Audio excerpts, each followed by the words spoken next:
And moving on, you do play 162 games. You do get tired. When you talk about getting tired and, moving on, you're around guys that, are all from all different backgrounds, from all over the world.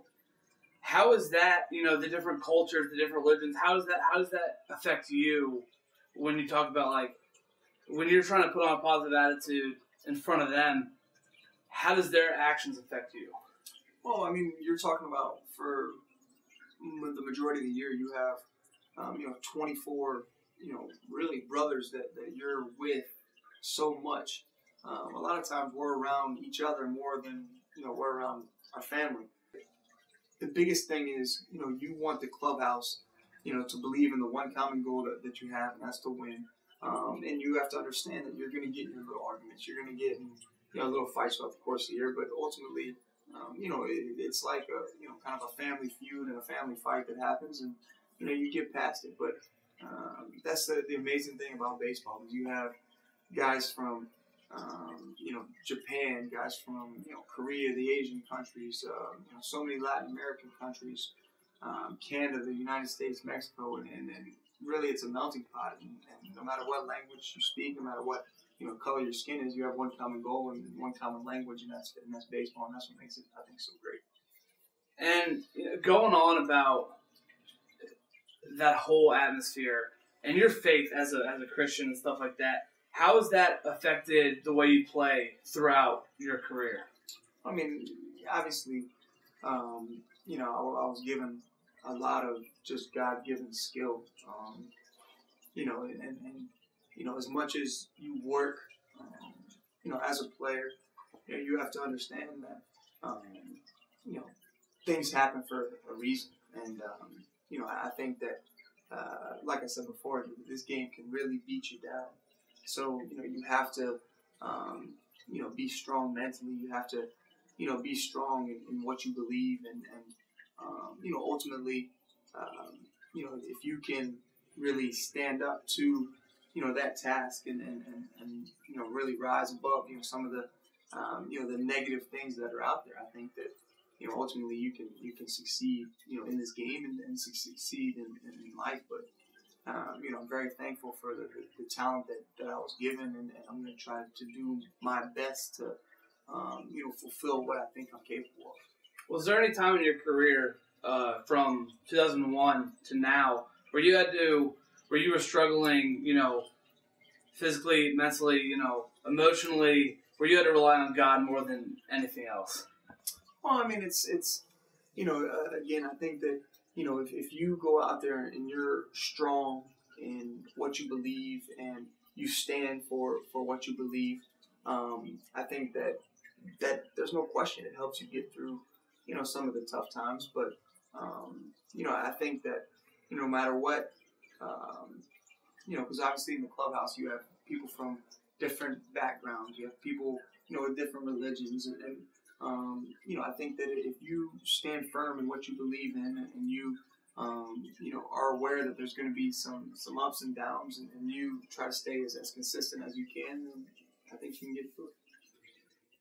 And, going throughout the season, you play a lot, you meet a lot of different players from all the different teams. What do you think, have you learned more, since you've been in the league than before you got there? Like, what did you learn more about the people you're around, the coaches, the different coaches you've been a part of, the different athletes that you face, and all that things? I think you try to take a little bit from everybody. There may not be, you may have a hitting coach where, you don't believe in 100% of what he teaches, but I think you take a little bit from him, you take a little bit from, another coach, you take a little bit from this player, a little bit from that player, and you try to add it to your game. I know that when I play, I look at some of the great third basemen in the game, and I try to emulate or take a little bit from each of them and add it to my game.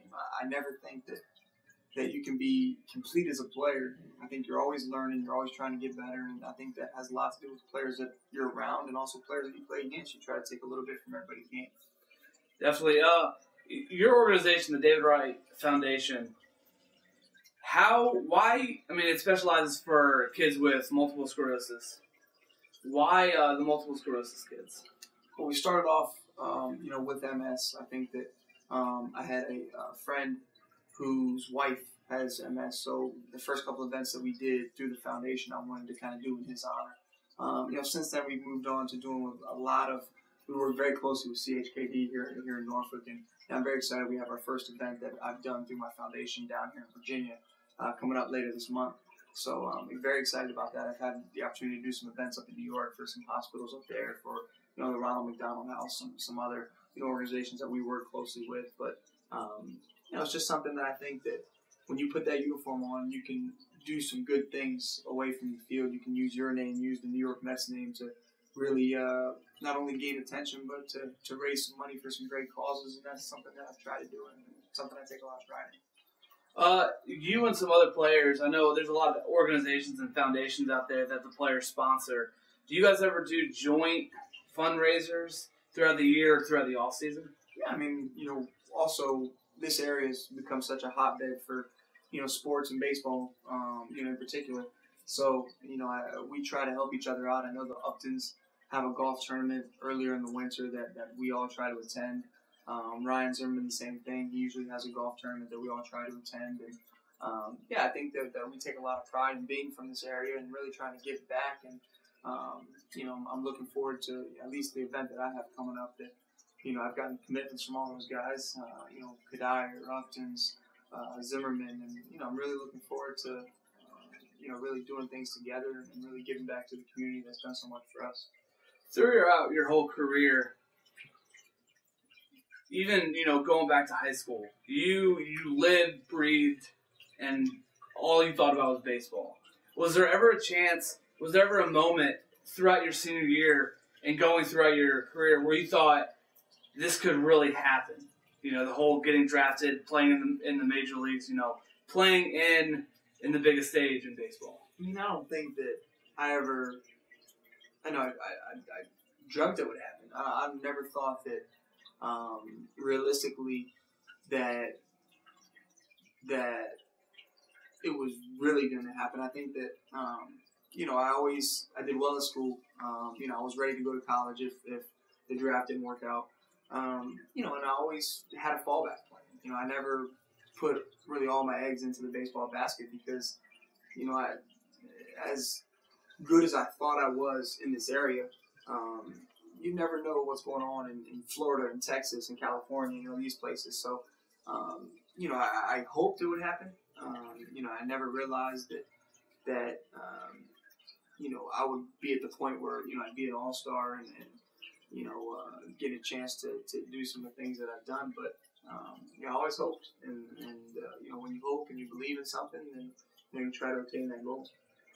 When you look back of your entire career, who has been one of the most memorable people that you have met, whether it be a coach, another player, another celebrity, just someone that that you remember meeting most?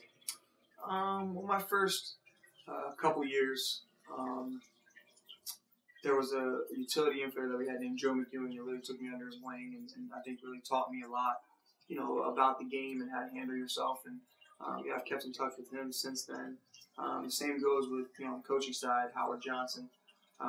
He kind of, from day one in the minor leagues, helped me become the player that I am now and really kind of guided me through, some tough times in the minor leagues. So, as far as a player and a coach go, I think those are really the two that, helped guide me the most and really was there for me to kind of lean on and they kind of guided me through the whole process. Awesome. And a couple more questions. Do you ever think, back that you would want to play anywhere other than New York? Be 100% sure what the future holds because, really unfortunately about the game of baseball is that there is a business side and that, as much as I want to be a Met, as much as I'd like to finish my career in New York, the other side might not want that. So I love being where I'm at. And I think it's going to be, looking back on it, maybe 20 years from now, I think it's going to be hopefully exciting the fact that, we've hit a rough patch, but then we can work our way out of it. And hopefully I'm part of the solution to that and that I can be here through the good, the bad, and the ugly, and really come out on top here in the near future.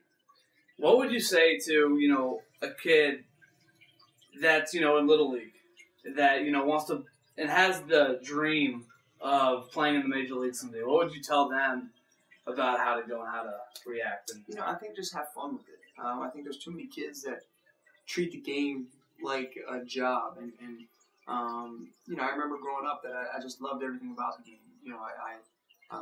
I never took it too seriously. I still don't try to take it too seriously now.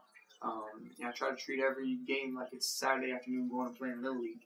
But too many kids, take it too seriously and are maybe doing it for some of the wrong reasons. I think that they should smile, have fun with it. It's a game. It should be treated like that, and never take yourself too seriously.